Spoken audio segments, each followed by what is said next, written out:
Thank you very much, Mr. Chairman. General Lovell, you were the Deputy Commander of Operation Odyssey Guard, which you describe as the missions to help the State Department reestablish the embassy in Tripoli, Libya. Can you describe what the mission involved? Yes, the mission involved being supporting to the desires of the Ambassador Kretz, and there was a 16-person DOD team that was in place working directly for him. Our job was to help monitor that situation as well, even though they worked for the State Department. We also worked to help plan for any other activities that might be developing in that particular area. We worked with a group to help with the EOD, for example, in one of the areas, and we also helped to provide some of the watch and communication when other senior U.S. officials visited the country. How would that differ in a normal protocol under military jurisdiction? Well, we as a JTF deputy commander. Does it change the chain of command any? Well, the chain of, yes, sir, absolutely. The point I was getting to, absolutely. The SST team worked not for DOD, it worked for Department of State, and there were no other forces on the ground specifically that belonged to us. In your testimony, that the State Department was in the lead, we just confirmed, for the effort to get back Libya on its feet. One of the things this committee has encountered in its investigation of the State Department's conduct in Libya is the overwhelming focus on normalization, whether it be the attempt to reduce security personnel at the diplomatic facilities or so-called normal levels, or attempt to view the government of Libya as normal host nation partners capable of providing meaningful protection, like my colleague from Texas just talked about. Did you encounter this normalization philosophy in your dealings with the State Department during Operation Odyssey Guard? Yes, sir, I did. Could you elaborate a little bit on that? Yes. For instance, there was a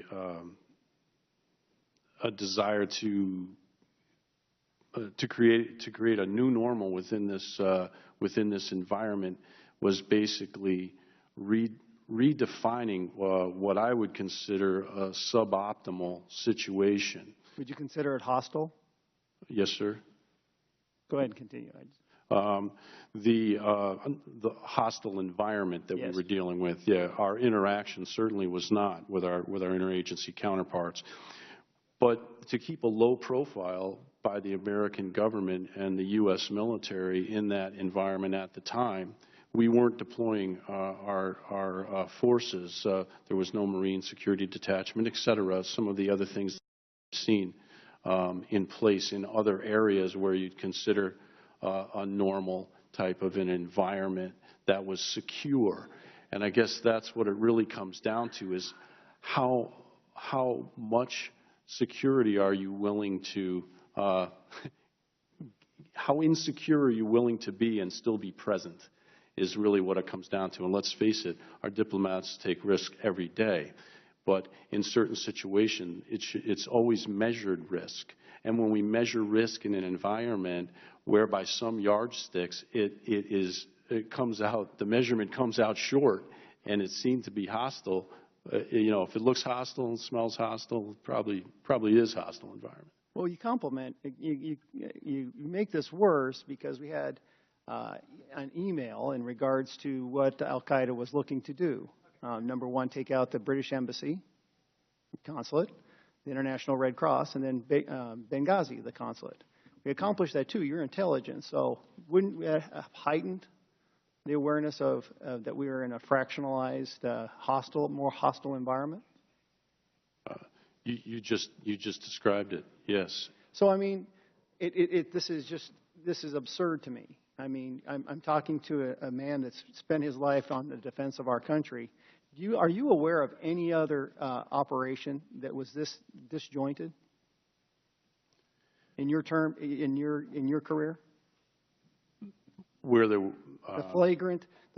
In my career and in my experience, this operation, absolutely. In terms of no, sir, no. Yeah. So, I mean, you just made a comment just earlier that, the best force is to put our forces there in a fragmented aspect. That's the best deterrent. So without those, aren't you inviting an attack? You very well could be through your own vulnerability. Yeah.